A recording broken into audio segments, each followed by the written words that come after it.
আসসালামু আলাইকুম প্রিয় শিক্ষার্থীবৃন্দু। আজকে H2SO4 এর কেন্দ্রীয় মৌলের জারণ সংখ্যা নির্ণয় করব। কীভাবে আমরা জারণ সংখ্যা নির্ণয় করতে পারি দিয়ে চলো খেয়াল করো। এখানে বলছে কেন্দ্রীয় মৌল। আমরা কীভাবে বুঝবো কোনটা কেন্দ্রীয় মৌল, হাইড্রোজেন নাকি সালফার নাকি অক্সিজেন? অবশ্যই যার জারণ সংখ্যার মান বেশি সে কেন্দ্রীয় মৌল হিসেবে কাজ করবে।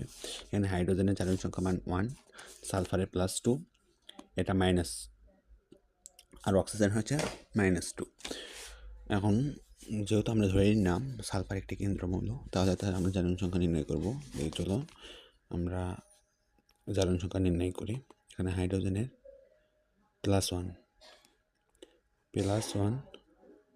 তারপরে তার সাথে 2 গুণ হবে, 2 দিয়ে তার সাথে তারপরে একটা দিলাম, তো প্লাস সালফার আমরা এক্স দাও ধরে নিতে পারি, তার প্লাস এর জারণ সংখ্যা হচ্ছে -2 গুণন 4 সমান 0।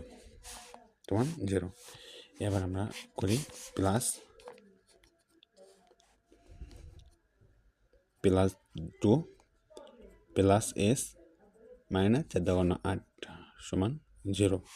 তারপর আমরা কী করবো বা এস সমান এদের প্লাস, এখানে 8 আছে -8 এখানে প্লাস হবে, এখানে +2 আছে -2 হবে, অর্থাৎ এস সমান +6।